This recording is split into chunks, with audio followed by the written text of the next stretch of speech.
You gonna cry, kid? Is that what's gonna happen? You gonna cry because you can't hit the broadside of a barn from 10 feet away? The voice, loud and laced with a grating, self-satisfied arrogance, sliced through the rhythmic pop pop pop of the shooting range. It came from Lane 4, from a man built like a piece of industrial equipment, with a tribal tattoo coiling around a bicep thicker than a fence post. He and his two friends, all buzz cuts and tactical gear that looked more expensive than the car they'd arrived in, were laughing. Their target was the young man in Lane 5, a kid named Leo who couldn't have been more than 19. His shoulders were slumped, his face flushed with a shame so hot it was visible even from across the room. From his solitary lane at the far end of the range, William Callow lowered the classic, well-worn pistol he'd been cleaning. He didn't say a word. His movements were slow, deliberate, the practiced economy of a man who had long ago learned that wasted energy was a liability. His eyes, the color of a winter sky, took in the scene. He saw the expensive Glocks and custom rifles in Lane 4. He saw the slick branded apparel proclaiming their owner's supposed allegiance to the Navy SEALs. He saw the trembling hands of the young man in Lane 5 as he tried to reload his rented Sig Sauer, his rented time on the range turning from a hopeful Saturday hobby into a public humiliation. William's gaze lingered on the lead antagonist, the one with the booming voice and the cruel smirk. He saw the swagger, the unearned confidence of a man who mistakes physical prowess for character. William had seen men like him before, in places far louder and more dangerous than this air-conditioned facility. He had seen what happened to them when their bravado was tested by something real. For now, he just watched. His stillness was not inaction. It was assessment. He was a shield, inert, waiting to see if he would be needed. The young man, Leo, finally managed to seat the magazine, his fumbling hands making the simple action look like a complex puzzle. He raised the pistol, trying to aim at the paper target that was already peppered with stray shots, none of them near the center mass. The lead SEAL's voice boomed again, this time for the benefit of the whole range. "Hey, RO, you sure this kid's safe? Might shoot one of us by accident, or maybe himself." His friends howled with laughter, slapping him on the back. The range officer, a tired-looking man in a red polo shirt, glanced over but seemed reluctant to intervene with a group that was spending a lot of money and radiating an aura of untouchable confidence. Leo flinched, his concentration shattered. He lowered the firearm, placing it gently on the small counter in his lane, and just stared at it, defeated. That was the moment, the tipping point. A flicker of something, a decision, passed through William's quiet gaze. He set his own pistol down, the heavy steel making a soft, solid sound against the padded mat. He walked out of his lane, his old leather boots making no sound on the concrete floor. He didn't stride, he didn't march, he simply moved, a calm, unassuming presence, until he was standing just behind the young man. Leo didn't seem to notice him at first, too lost in his own misery. The SEALs in the next lane fell silent, watching this old man with his worn jeans and faded flannel shirt approach the center of their little drama. "May I?" William's voice was low, raspy with disuse, but it carried a strange weight.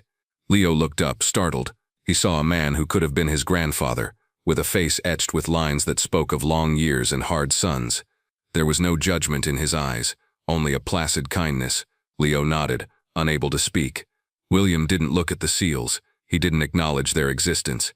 His entire focus was on the young man and the pistol on the counter. "You're pulling," he said softly. "Anticipating the bang. Happens to everyone. You're thinking about the kick before you even squeeze the trigger." He picked up the pistol, his hands moving with a fluid grace that was a stark contrast to his aged appearance. He checked the chamber, the magazine, his movements a silent language of safety and respect for the tool. It's not about forcing it, it's about letting it happen. Like a surprise, he handed the weapon back to Leo. "Align your sights, breathe in, let half of it out and hold. Now don't think about pulling the trigger, think about applying slow, steady pressure. Squeeze it like you're trying to get the last drop of water from a sponge. Let the shot surprise you." Leo, bolstered by this unexpected island of calm, took the pistol. He mimicked the old man's instructions. Breathe in, half out, hold. He focused on the front sight, blurring the target just as he'd read online but couldn't seem to master. He began to squeeze. From lane 4, the inevitable sneer. "Oh, look at this. The old-timer's gonna teach him. What's your expertise, Grandpa?" Plinking squirrels with a BB gun back in the 1940s. William didn't turn. He kept his body angled slightly, a subtle but definite shield between Leo and the mockery. His voice remained quiet, meant only for the boy. "Ignore them. It's just you and the target. Nothing else in the world matters right now. Leo squeezed. The shot was still a surprise, a loud crack that made him jump, but less than before. He looked downrange. A new hole had appeared, just on the edge of the black inner ring of the target. It was the best shot he'd made all day. A small shaky smile touched his lips. "See?" William said, a hint of warmth in his tone. "You can do it. Just need to get out of your own head." He had done it. He had taken the conflict and absorbed it. The SEALs were no longer laughing at Leo. Their full, undivided and furious attention had now shifted. It was fixed on the quiet old man who had dared to ignore them. "Hey, I'm talking to you, old man," the lead SEAL, the one his friends called Trident, snapped. He stepped out of his lane, crossing the yellow line that separated the shooting stalls from the walkway. He planted himself in front of William, forcing the older man to finally look at him. "Who the hell do you think you are, coming over here and interrupting our training?" William Callow met his gaze. His placid expression didn't change. He needed a little help. "You are offering something else." Trident's face darkened. "We're Navy SEALs, old-timer. I think we know a thing or two about shooting. More than some fossil who probably thinks a musket is high-tech." His friends snickered behind him, their confidence bolstered by their leader's aggression. William simply stood there, a rock in the stream of their contempt. He let the insults wash over him. It was a choice. Leo, standing behind him, watched with wide eyes. He had never seen anyone stand up to bullies like this, not with fists or shouts, but with an unnerving, absolute silence. He was witnessing a form of courage he didn't know existed. Trident circled William, looking him up and down with theatrical disdain. "Look at this guy. Faded flannel, worn-out boots. Let me guess, you got that pistol at a yard sale. What is that, a 1911? A relic, just like you." He gestured to his own state-of-the-art polymer handgun, holstered on his thigh. "This is what real warriors use, lightweight, high capacity, not some heavy piece of steel your grandpappy carried." William's eyes drifted to the pistol in Trident's holster, then back to the man's face. "A weapon is a tool," he said, his voice even. "The only thing that matters is the hand that wields it." The simple truth of the statement seemed to enrage Trident even more. It was a dismissal of his expensive gear, of his entire aesthetic of superiority. "Oh, a philosopher, are we? Let's see what that hand can do, old man. Or are you too busy dispensing folksy wisdom to actually shoot?" William didn't rise to the bait. He turned back to his own lane, intending to gather his things. He had done what he came to do. He had shielded the boy, given him a small victory. The rest was just noise. But Trident wasn't finished. He stepped in front of William again, blocking his path. "We're not done here. I don't like being disrespected, especially by some washed-up nobody who gets his thrills playing hero at a public gun range." The man's voice was getting louder, drawing the attention of the few other patrons and the nervous range officer, who was now inching towards the phone on his desk. The insults kept coming, a barrage of mockery aimed at William's age, his quietness, his assumed poverty. Trident was a performer, and he had an audience. He spoke of his own grueling training, of Bud Slash, of the hell he'd walked through to earn the trident he so proudly displayed. He painted William as a relic, an obstacle, a weak old man who didn't understand the modern world of warfare. And as the tirade reached its crescendo, as Trident leaned in, his voice a guttural roar just inches from William's face, the scene at the gun range dissolved for a moment in William's mind. The sterile, air-conditioned air was replaced by the thick, humid stench of a jungle swamp. The rhythmic pop of .22s and 9mm became the deafening crack of AK-47 fire, much too close. The arrogant face of the SEAL became the terrified, mud-streaked face of a 19-year-old radio man the same age as Leo, screaming into his handset. "They're everywhere. We're being overrun." In the memory, a younger Captain William Callow didn't shout. He didn't panic. He placed a steady hand on the young radio man's shoulder, his voice cutting through the kid's fear and the chaos of the ambush. "Breathe, son. Call in the coordinates I gave you, exactly as I gave them to you. Look at me. We are not being overrun. We are holding the line." The memory, sharp and vivid as the day it was forged, lasted only a second, but it was enough. It was the crucible. It was the source of the calm that Trident mistook for weakness. William returned to the present, his gray eyes as steady as they had been in the jungle 40 years ago. This loud, angry man was not a threat. He was a nuisance. But then the nuisance crossed a line. Frustrated by William's lack of reaction, Trident turned his anger back on the original target. "You know what? This is your fault," he snarled at Leo, who flinched as if struck. "You and your pathetic shooting. You brought this geezer over here. I think we need to teach you a lesson about range etiquette." He took a menacing step toward lane 5, his friends moving with him. a predatory pack closing in. That was it. The threat was no longer verbal. It was no longer directed at him. It was aimed at the boy he had chosen to protect. William knew, with a certainty that settled in his bones like a winter chill, that this had to end. Now, he didn't raise his voice. He didn't move to physically intercept. He simply said, "That's enough." The words were quiet, but they held an authority that made Trident pause. With a look of profound, almost weary regret on his face, William stepped back to the worn canvas bag at his station. He reached inside, past the spare magazines and the bottle of gun oil, and pulled out his phone. His thumb moved over the screen, tapping out a short, cryptic message to a single, unlisted number. It was a code he had been given decades ago, a protocol he had never once used. He had hoped he would go to his grave without ever needing it. He did it not to win, not to prove a point, but to de-escalate, to protect. It was a shield of last resort. Trident saw the phone and let out a bark of laughter. "What are you doing calling for backup?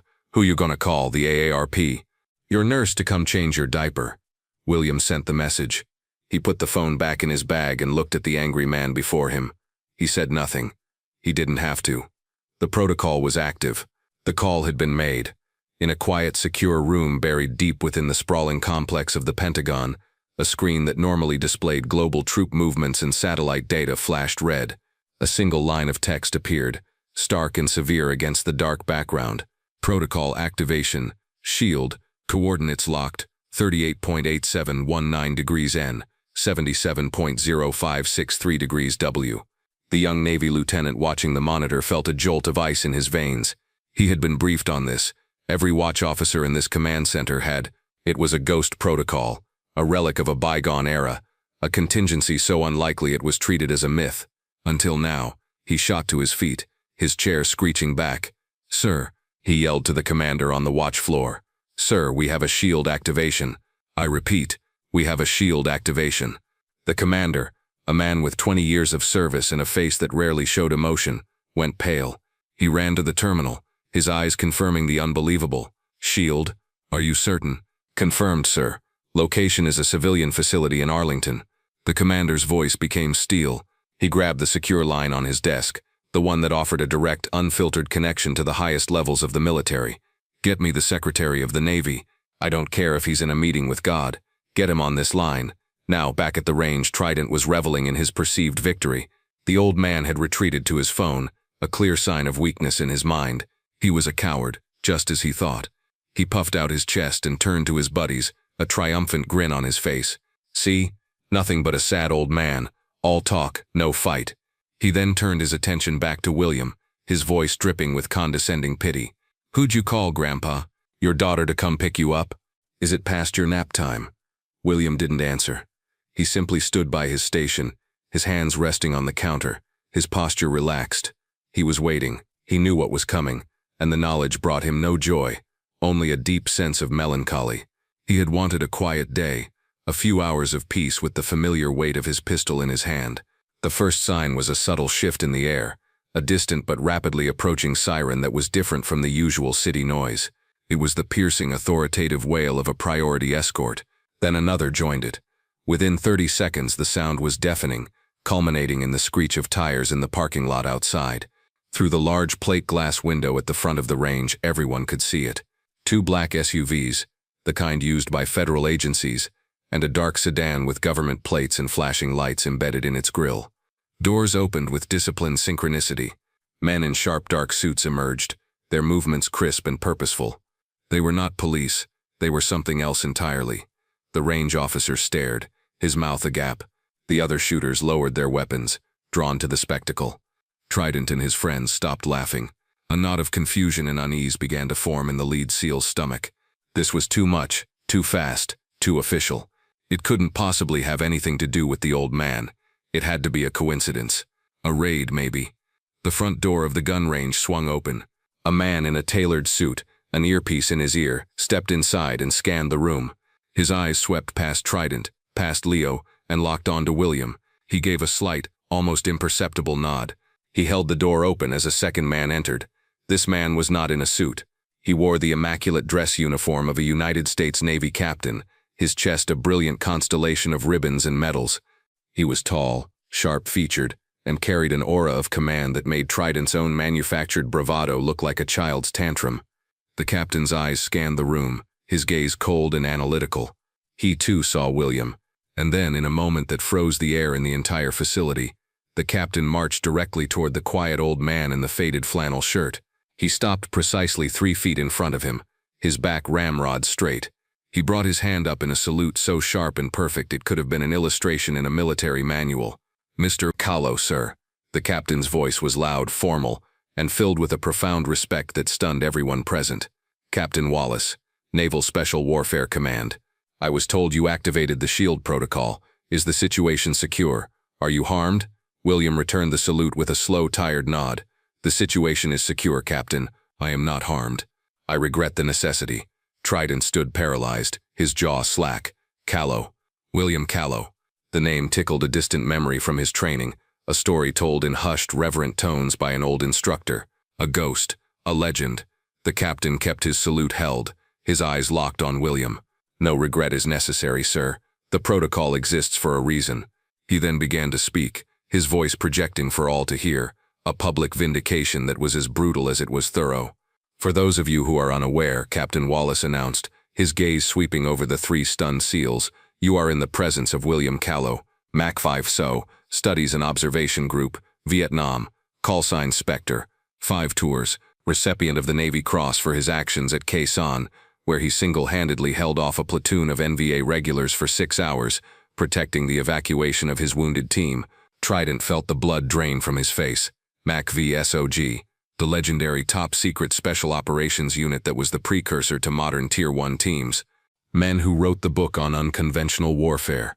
The captain wasn't finished. He also holds 2 silver stars, 3 bronze stars for Valor, and 4 Purple Hearts. After his service, Mr. Kahlo was a lead instructor at the farm, where he trained the first generation of counterterrorism operatives for the agency. "The marksmanship doctrine that you men," he said, finally letting his icy gaze fall directly on Trident, "were taught at Bud/S." He wrote the first draft, on the back of a C-ration box with a piece of charcoal. The silence in the room was absolute, broken only by the faint hum of the ventilation system. The 3 self-proclaimed masters of war looked like children who had been caught scribbling on the wall. The expensive gear, the tattoos, the swagger, it all evaporated, leaving behind only a raw, exposed humiliation. Leo, the young man William had defended, stared at the quiet old man, his mind struggling to connect the kind, grandfatherly figure with the warrior poet being described. He now understood. He hadn't been saved by a nice old man. He had been shielded by a living piece of American history. Captain Wallace finally lowered his salute. He took a step toward Trident, his expression turning from respect for William to pure, undiluted contempt for the younger man. "I saw the trident on your gear when I walked in," he said, his voice dropping to a low, dangerous growl. "You have the unmitigated gall to wear that symbol of honor and then use it to mock a man who bled for it before you were even born." Trident tried to speak, to stammer out an apology, but the words wouldn't come. He was choking on his own arrogance. "You are a disgrace to that uniform," the captain continued, his voice cutting like a razor. "You and your friends, you will give me your names and your unit. You will be on the first transport back to Coronado, and I promise you, by the time I am done with your commanding officer, your careers of playing dress-up soldier will be over. You will be lucky if you spend the rest of your enlistment chipping paint off a destroyer in Norfolk." He didn't shout. He didn't need to. The quiet finality of his words was more devastating than any tirade. With the sentence delivered, he turned his back on them, dismissing them as irrelevant. He faced William again, his tone softening. "Sir, is there anything you require?" William looked past the captain, his gaze falling on the crowd of onlookers, on the stunned range officer, and finally on Leo. He shook his head slowly. He then spoke, his voice carrying the quiet wisdom of a man who had seen the best and worst of humanity. "Respect," William said, his words meant for everyone, "isn't about the medals you wear or the stories you can tell. It's not about being the loudest voice in the room." He paused, his eyes meeting Leo's. "It's about how you treat people when no one is looking. It's about having the strength to be kind." He gave a small, reassuring nod to the young man he had protected. It was a simple gesture, but it conveyed a universe of meaning. It was an affirmation. It was approval. And as he stood there, the weight of the moment settling around him, another memory surfaced, brief and powerful. It wasn't of battle, but of its immediate aftermath. He was a young sailor, barely 20, lying on a stretcher, a piece of shrapnel in his leg. An older chief petty officer, A man whose face he could no longer recall but whose actions were etched into his soul, had stood over him, using his own body to shield him from the flying debris of a secondary explosion. The chief had looked down at him, winked and said, "Don't you worry, kid. I'm the shield. You're the spear. Just get ready to do your part." It was in that moment, under the protection of another, that William Callow understood his own purpose. He had been the spear for many years. Now he was the shield. The fallout was swift and merciless. Captain Wallace was true to his word. The 3 SEALs were escorted from the premises by the federal agents, their faces pale masks of disbelief and terror. Their public humiliation was only the beginning. An official inquiry was launched. The story of their conduct contrasted with the living legend they had mocked, spread like wildfire through the tight-knit naval special warfare community. It became a cautionary tale, a lesson in humility taught at the expense of 3 careers. Trident, whose real name turned out to be far less impressive than his nickname, was formally disciplined and reassigned to a menial desk job, the Trident emblem stripped from his uniform. His friends suffered similar fates. They had disrespected one of the pillars of their own temple, and were cast out for their sacrilege. The gun range returned to its normal rhythm, but things were different. The range officer now told the story to new members, a hushed lesson about the quiet man who sometimes came in on Saturdays. The legend of William Callow had found a new, unlikely home. A few days later, William was sitting in his small, tidy home, reading a book when the doorbell rang. He opened it to find Leo, the young man from the range, standing on his porch. The boy was holding a simple, store-bought coffee cake. He looked nervous, but his eyes were clear and steady. "Mr. Callow, sir," Leo began, his voice earnest. I just wanted to thank you, not just for, all that," he gestured vaguely, unable to properly articulate the scale of the event, "but for being kind, for not making me feel stupid." William looked at the young man, at the sincere gratitude in his face, and a rare small smile touched his own lips. He took the cake. "Come in, son," he said, holding the door open. "The name's William, and you're welcome." They sat in William's quiet living room, surrounded by books and photographs of a life well lived. Leo talked about his struggles with confidence, his hope of one day joining law enforcement. William listened, offering not grand pronouncements of wisdom, but small practical words of encouragement. There were no uniforms, no salutes, no public spectacle. It was just a quiet conversation between 2 men, one old, one young. This, William thought, was the real reward. The public vindication was noise, a necessary consequence. The quiet gratitude of the person he had shielded, that was the signal. That was the mission accomplished. The shield had held. If you were inspired by William's story of quiet courage, show your support by liking this video and sharing it with someone who appreciates true valor. Subscribe to our channel for more stories that honor the heroes who walk among us, often unseen.